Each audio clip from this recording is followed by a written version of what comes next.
Uni Inova. Agora, na Uni FM. Olá, seja muito bem-vindo a mais um Uninova, o seu canal de jornalismo aqui na Uni FM. Eu sou Ângela Luvisoto, vou ficar com vocês pela próxima hora para trazer um pouco mais de informação sobre ciência, inovação, pesquisa científica, empreendedorismo e também um pouquinho de cultura. Lá no final do programa, a gente vai dar umas dicas para o seu final de semana ser mais bacana. E hoje, como vocês já sabem, a gente sempre tem um convidado especial aqui no estúdio. E hoje quem está comigo é o professor Elton José Alves. Ele é pró-reitor de pesquisa e pós-graduação da Universidade Federal do Paraná e também é diretor técnico-científico da Associação Brasileira do Hidrogênio. Seja muito bem-vindo à Uninova, professor. Olá, Ângela. Bom, gostaria de cumprimentar a todos, agradecer pela oportunidade de conversarmos um pouquinho sobre esse tema muito interessante, que é o hidrogênio. E vamos lá, né? Estou ansioso aqui para ver quais são as suas perguntas aqui.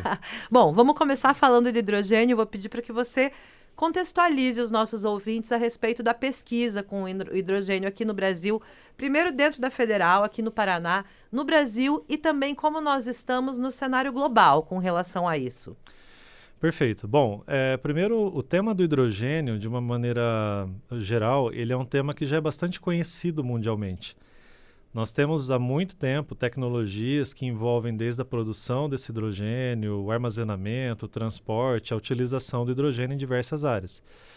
Porém, essa abordagem que nós temos visto mais recentemente é uma abordagem muito focada na questão ambiental, porque uma vez que eu produza hidrogênio, consiga produzir esse hidrogênio a partir de fontes renováveis, nós estamos contribuindo então para um processo de descarbonização ou desfossilização da nossa economia, né?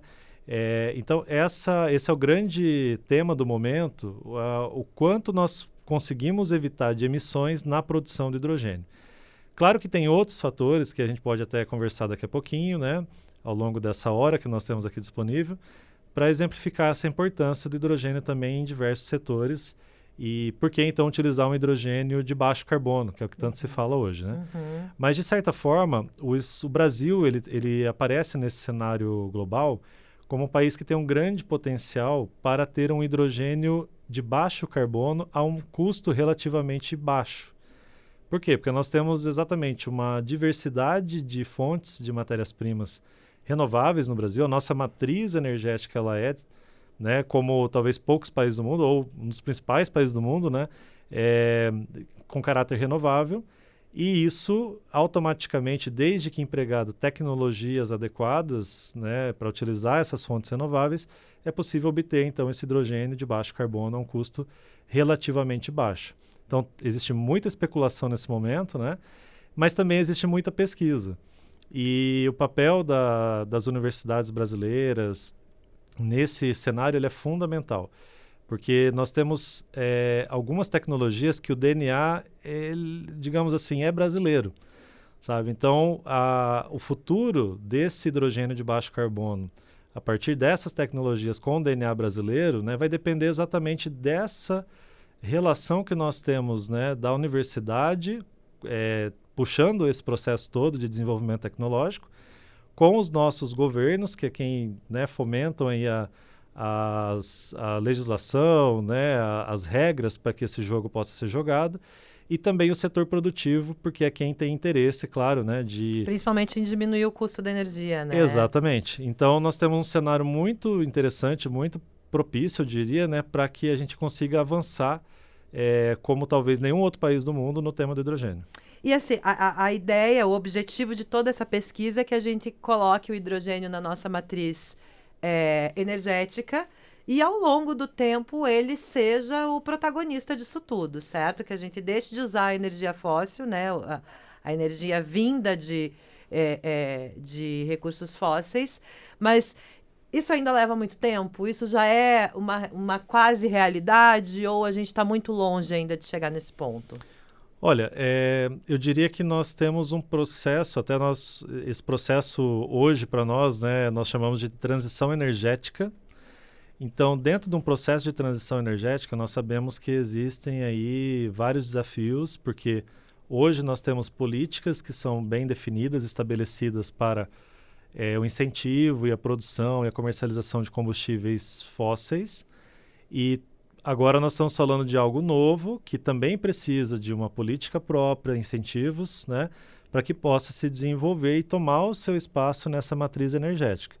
Então, o grande intuito é exatamente avançar o mais rápido possível dentro desse contexto regulatório, né, de legislação, de regras e resoluções que vão definir como que vai ser o hidrogênio brasileiro. Quer dizer, quais são as regras do jogo para que as empresas possam investir nesse tema, possam entrar, né, de fato com recursos, com investimentos, com infraestrutura, para que ele aconteça.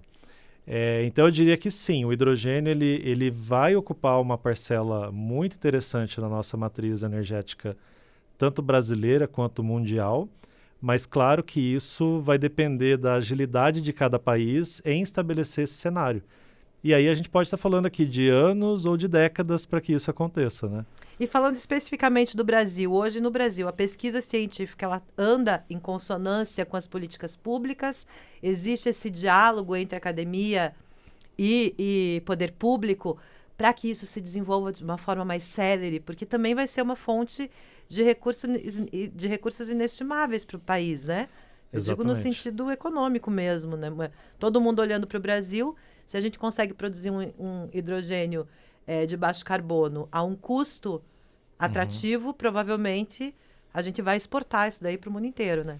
Perfeito. Eu vou tentar fazer aqui uma linha do tempo, né, de alguns anos para cá, assim, como que esse tema tem evoluído no Brasil. Então, eu vou dar um exemplo para você. O tema já é conhecido há bastante tempo. Nós tivemos algumas iniciativas do governo federal, principalmente de alguns ministérios, né? Ministério de Minas e Energia, Ministério de Ciência e Tecnologia, Ministério da Educação, no passado, que estabeleceram alguns programas para incentivar o hidrogênio. Então, a gente pode estar falando no começo aí dos anos 2000, 2002, 2004. Só que então nós tivemos algumas ondas, né? Pelo menos 2 ondas do hidrogênio, e a última dela foi mais ou menos nesse período. Em 2017, nós criamos a Associação Brasileira do Hidrogênio, a BH2.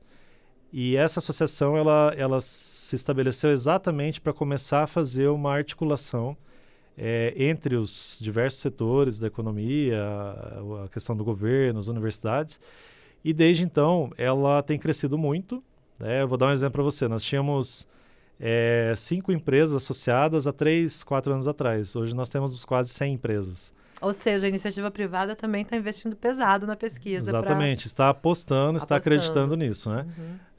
E nós tivemos a criação, que eu acredito que é um marco bastante importante para colocar, do PNH2, que é o nosso Programa Nacional do Hidrogênio. Uhum. Nós até chamamos de Plano Nacional do Hidrogênio, porque de fato ele é um plano. Uhum.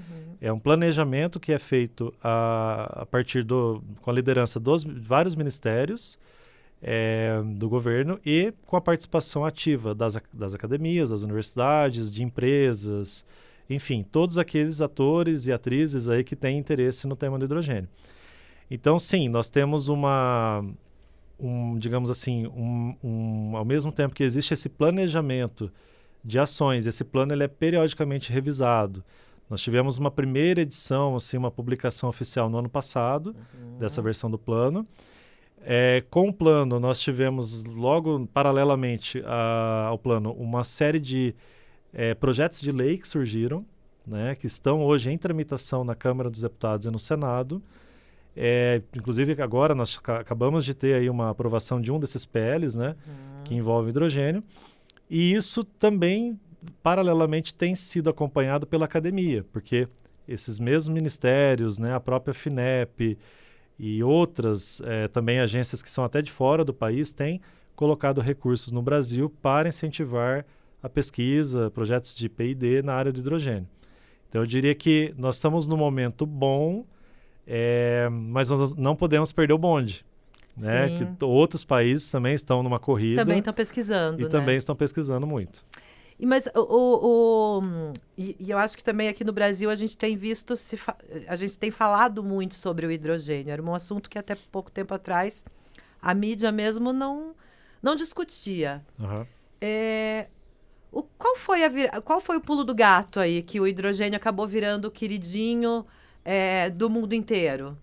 Olha, São vários fatores, né? É difícil até resumir isso, mas eu diria que tem uma questão ambiental muito forte hoje.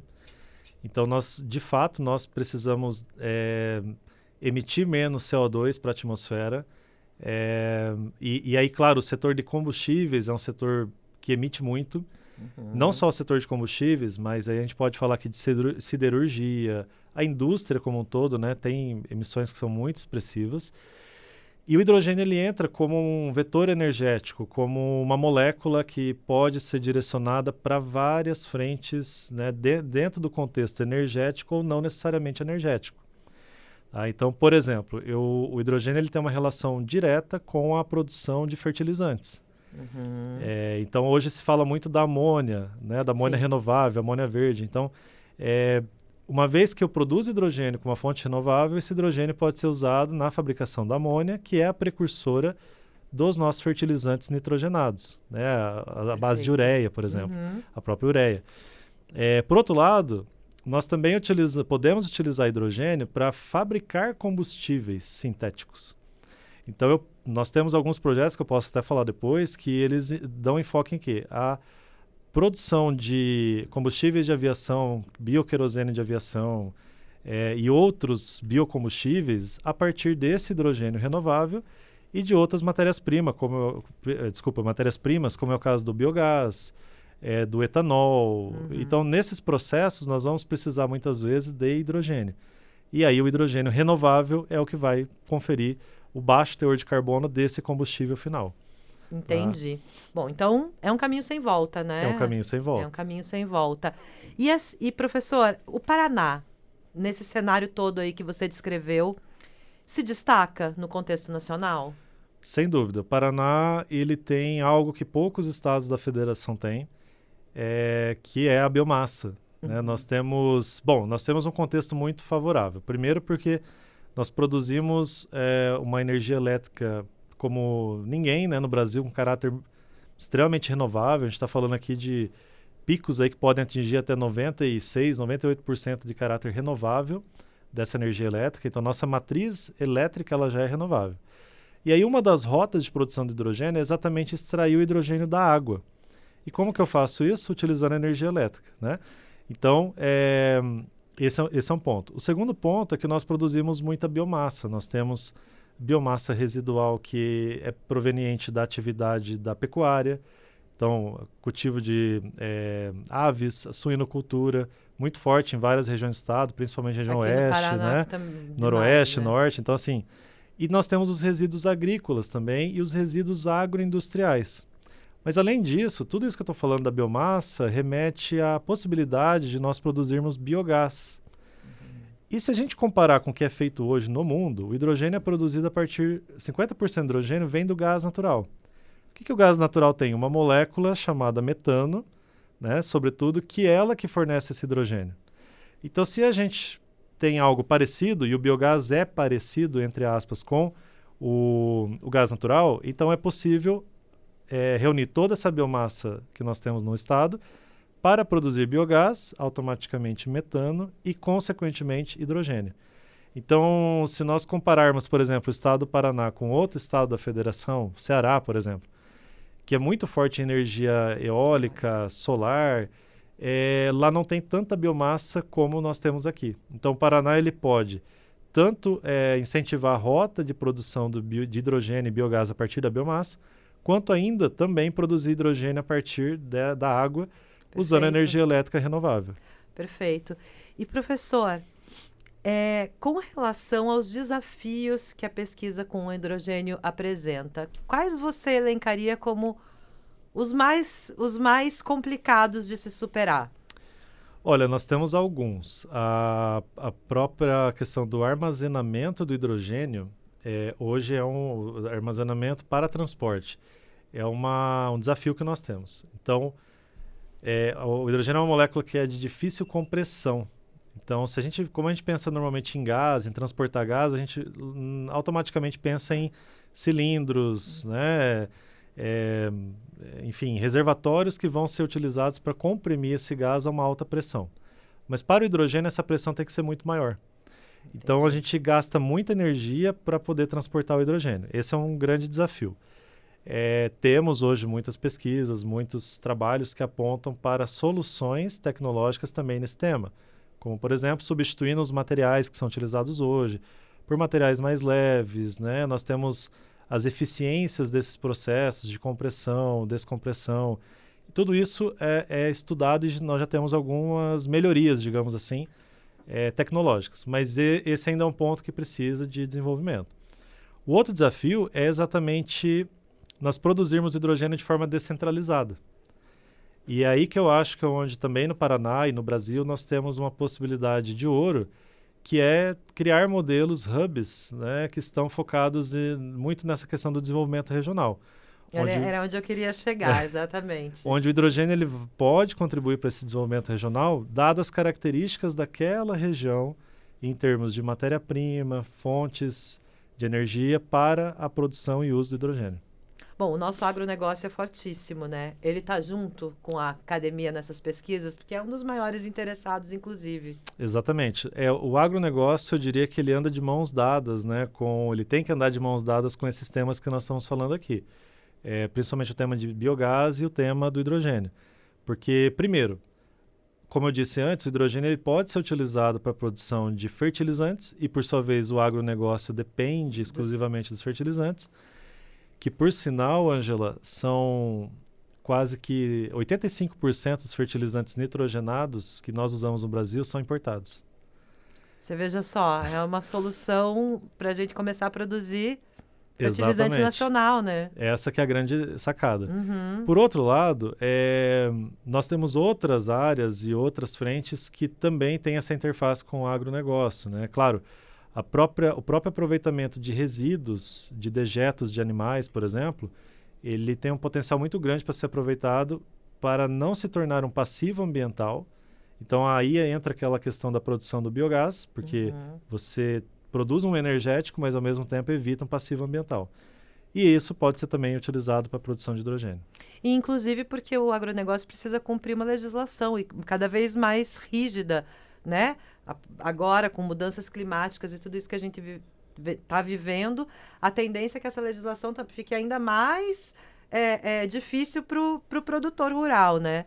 Isso é uma solução ambiental viável para que o ciclo possa ser um ciclo virtuoso.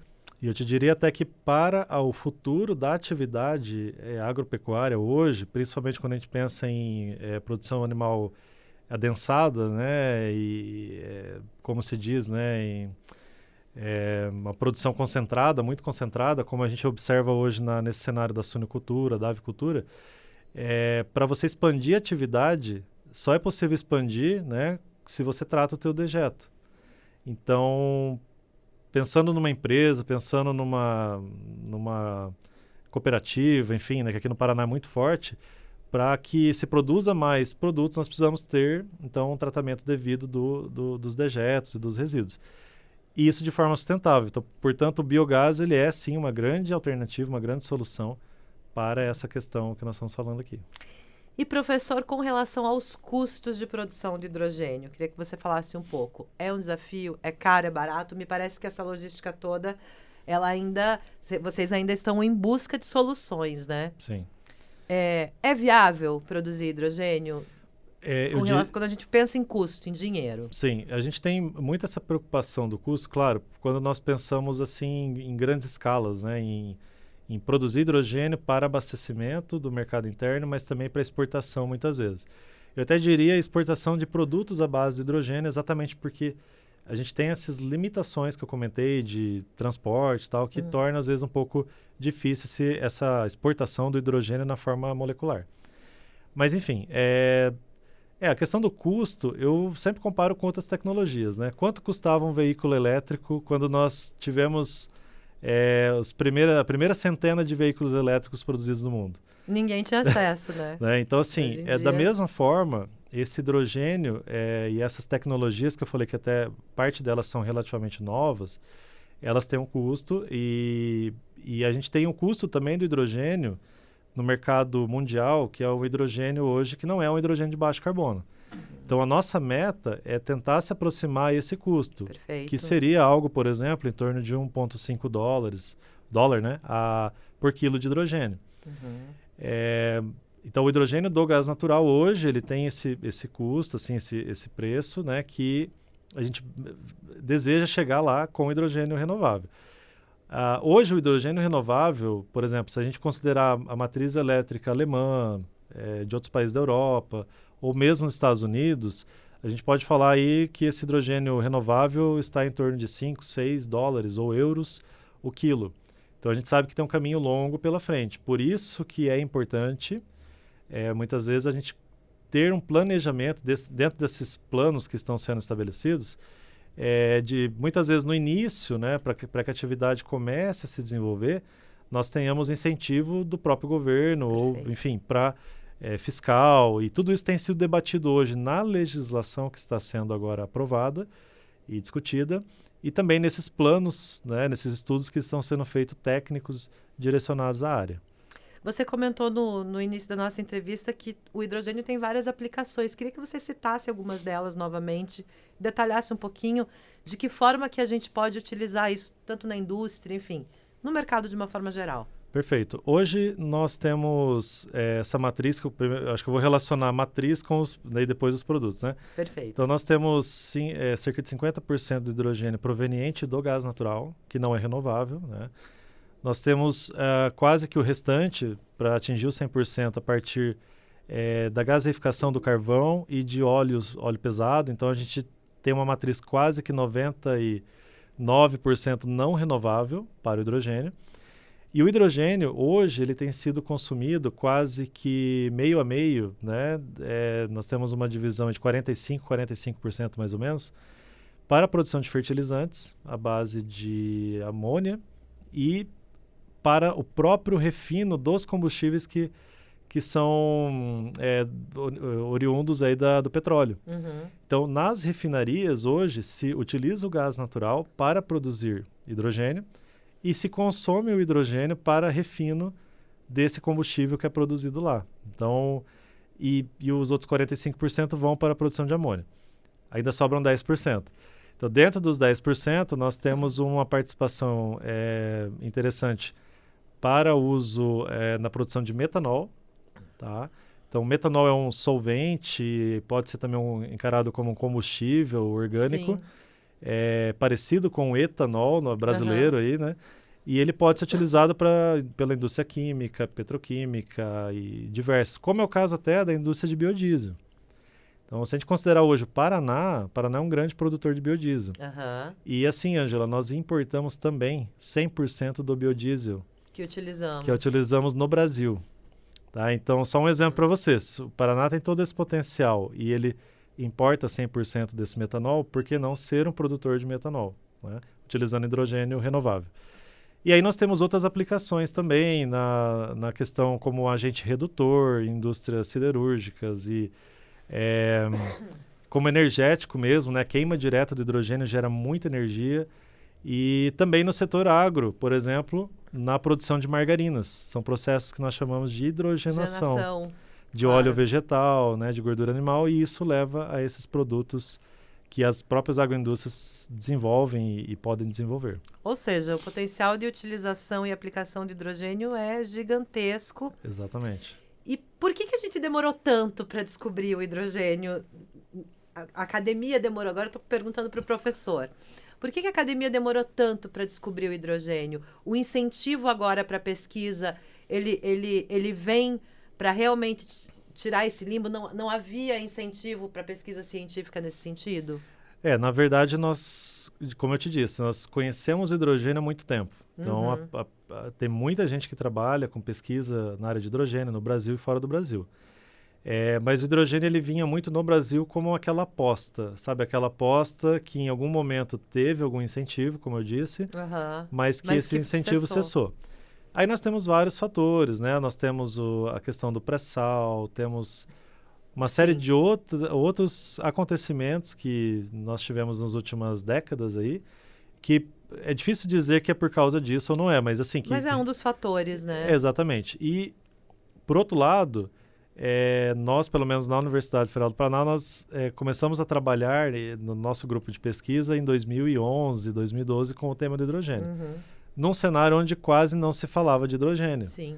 Então, realmente foi uma aposta e de lá para cá, efetivamente, só aumentaram o número de pesquisas, de projetos e de iniciativas de fomento para o tema. E aí, respondendo essa pergunta, esse é o ponto, né? Nós vamos trabalhar na universidade, claro, cada um tem a sua linha, mas a gente vai apostar mais naquilo que tem recurso para desenvolvimento daquela área. Claro. Então, a partir desse momento, né, onde os governos, as agências de fomento, as empresas começam a se interessar mais pelo tema, aí nós, digamos assim, o casamento, é o casamento perfeito, perfeito, né? para que isso aconteça de fato. E você acha que isso tem a ver também com essa comoção mundial com relação às mudanças climáticas? O mundo finalmente acordou para a necessidade de cuidar mais do nosso planeta, de buscar alternativas mais sustentáveis e renováveis para a nossa sobrevivência? Sim, isso sem dúvida. Nós temos visto, inclusive,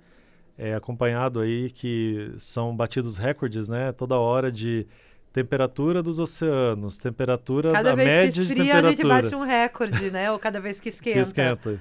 Então, assim, esses dias mesmo, né, circulou essa notícia que nós tínhamos o registro da maior da média de temperatura mundial, né? Aconteceu aí há semanas atrás. Você vê o calor que nós estamos observando agora nas Olimpíadas, lá na França, né? 37 graus, por exemplo. Claro, isso já vinha, né? É um ciclo, mas, em geral, nós temos percebido, sim, que o mundo ele acordou para isso.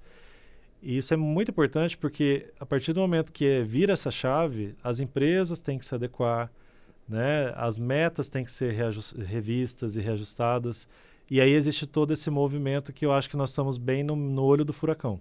Perfeito. Né? Então isso está chegando para todo mundo e chega para a universidade também, chega para as empresas, chega para os governos, e isso é um processo que eu acho que ele só tende a avançar mais até o ponto onde a gente conseguir atingir essas metas que foram estabelecidas. Né? A gente tem um ano que é um ano assim escolhido como um ano mágico, que é o de 2050. Se fala muito nisso, né? 2030, 2050. Por que 2050? Pois é, porque eu acho que exatamente esses paradigmas que hoje a gente tem de algumas tecnologias, nem vamos falar aqui de inteligência artificial, né? Mas assim, tem muita coisa que eu acho que 2050 talvez fecha um ciclo que está sendo programado, né, dessa transição energética. E com base nessas tendências que nós temos de descarbonização, né, se a gente traçar ali um modelo, esse modelo ele vai bater lá em 2050 se a gente tomar as atitudes que temos que tomar agora. E isso está no plano? Sim, o Plano Nacional de Hidrogênio, Plano Nacional de Hidrogênio. Ele fala muito dessa questão das metas, né, e dessa obrigatoriedade que nós temos em estabelecer números, datas, né, para que a gente consiga atingir isso, claro, pensando no hidrogênio. Mas se a gente for considerar a economia global, né, Sim. É algo muito mais amplo. Com certeza. Falando um pouquinho do plano para a gente já ir se encaminhando para o final da nossa entrevista. O que foi levado em consideração na construção desse plano e qual que é o principal objetivo dele?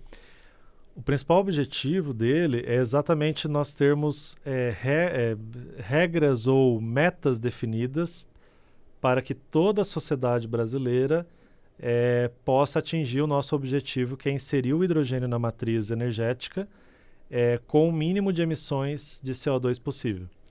Então, se fosse para resumir isso de uma forma, né, geral, assim seria dessa forma.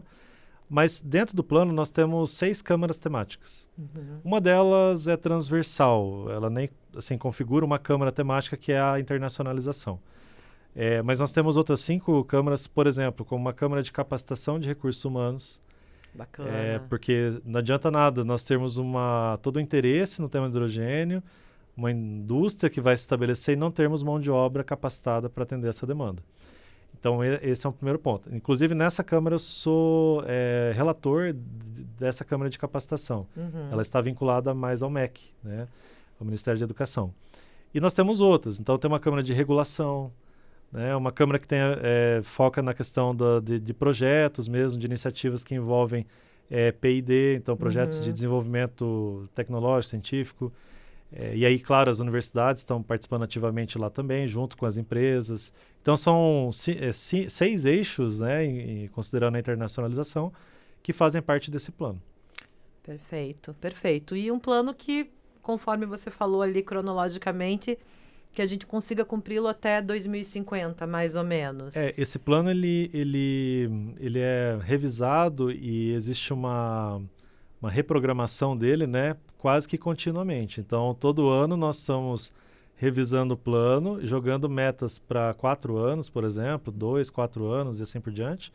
Então, a ideia é que ele trabalhe mais no curto, médio prazo, para que a gente consiga atender esse longo prazo. Esse longo né? prazo. Então, é uma estratégia muito importante e interessante que está sendo adotada. Bom, professor, e para encerrar a nossa entrevista, eu vou te fazer uma pergunta. Vou pedir para que você explique para os nossos ouvintes em poucas palavras e de uma forma muito objetiva, por que é importante a gente continuar falando sobre o hidrogênio?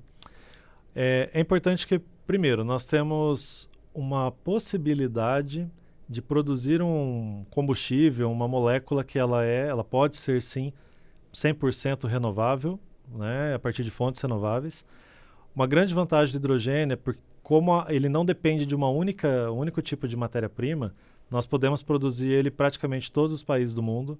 Então, isso torna cada país, se não autossuficiente, mas ele pode, né, tentar essa autossuficiência a partir dos seus recursos naturais, da sua estratégia, né?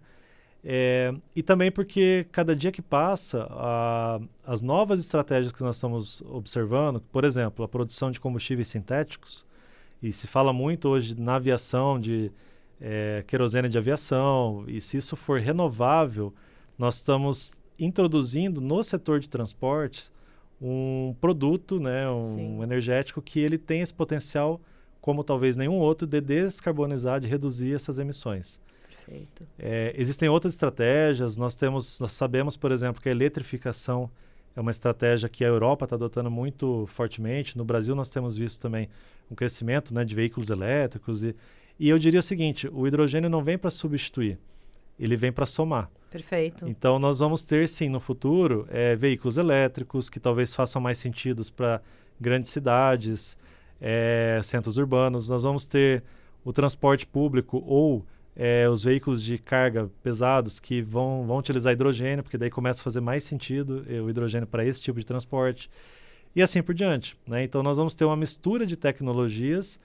E só, se você me permitir acrescentar aqui um ponto que eu acabei esquecendo, o Paraná, nesse cenário, ele tem esse grande potencial que eu comentei, pelas suas matérias-primas, né, tecnologias, mas também por um fator interessante, né? No estado do Paraná nós temos as universidades que são muito fortes, nós temos as universidades federais, temos as universidades estaduais, as universidades que são privadas, enfim, mas todo esse contexto... malha universitária é muito... Exatamente. E tem uma capilaridade muito grande pelo estado, muito grande, né? todo o estado. Então, assim, seria quase utópico dizer, mas o nosso sonho, né, que tivesse, claro, lá na região noroeste, uma iniciativa que tivesse uma produção de hidrogênio a partir de uma matéria-prima que é gerada mais naquela região e que a universidade desse apoio para esse desenvolvimento das tecnologias junto com o setor produtivo, né, e que o governo estivesse olhando para isso e apoiando. Então, e foi nesse intuito que nós criamos o NAP de hidrogênio, que é o novo arranjo de pesquisa e inovação em hidrogênio no Paraná. Então, por meio da Fundação Araucária, da SET, né, como vários outros NAPs que existem, nós criamos agora em maio desse ano o NAP de hidrogênio e envolve várias universidades do Paraná, né? Eu posso elencar aqui, além da UFPR, a UTFPR, com 2 campi avançados, né, de Pato Branco e Curitiba. Nós temos a UEM, em Maringá, a UEL, em Londrina, temos a UniOeste, em Toledo, no campus de Toledo, participando. Temos a Unicentro, em Guarapuava. Portanto, assim, todo esse recurso humano qualificado, né, doutores que estão trabalhando nesse tema, isso tudo vai ajudar muito o setor produtivo e todas as iniciativas que envolvem hidrogênio no estado do Paraná a exatamente atingir o seu objetivo, né, que é produto comercializado, né? Perfeito. Então, nós queremos ter nota fiscal de hidrogênio, né? Legal, e legal. quem sabe todo esse sistema, esse ecossistema vai contribuir para isso. E o grande desafio é a gente não perder o bonde da história, que é o momento onde está tendo investimento para essa pesquisa e a gente precisa fazer ela continuar acontecendo, é isso? Exatamente, esse é o grande desafio, né? Para nós mantermos uma pesquisa de qualidade de ponta nos nossos laboratórios, nas universidades, é necessário que a gente tenha continuidade. Então, claro que nós ficamos muito felizes com projetos que têm um começo, meio e fim, que duram lá 1 ano, 2 ou 3 ou 4, mas a gente sabe que o financiamento, né, nós mantermos um aluno dentro do laboratório de pós-graduação, um doutor, um mestre, né, um aluno que está se capacitando, além de contribuir com essa formação de recurso humano, ele, no Brasil hoje, o aluno de pós-graduação, junto com os professores pesquisadores, são quem toca a pesquisa científica e tecnológica, né? Então, a gente tem que lembrar que no cenário brasileiro, mais de 95% da nossa pesquisa, ela está nas universidades, sobretudo universidades públicas. E quem toca isso são exatamente esses atores e atrizes aí que eu comentei, e para isso eles precisam ter segurança, né, de financiamento. Claro. Então, esse é o grande segredo. Perfeito. Professor, muito obrigada pelo teu tempo, pela tua participação no Uninova. É um prazer recebê-lo aqui para falar de um assunto tão importante para o nosso desenvolvimento sustentável. Te agradeço muito. Eu que agradeço, Ângela, e todos os ouvintes, né? É um prazer muito grande e conte conosco, né? Também estou à disposição aí na Universidade Federal do Paraná e para aquilo que vocês precisarem, e espero que daqui a um tempo a gente volte aqui e já estejamos, né? Possamos falar dos frutos desses projetos de hidrogênio, né? O que eles têm impactado na sociedade. Com certeza estaremos aqui para falar sobre isso, professor. Muito obrigada mais uma vez. Você ouviu Uni Inova na Uni FM.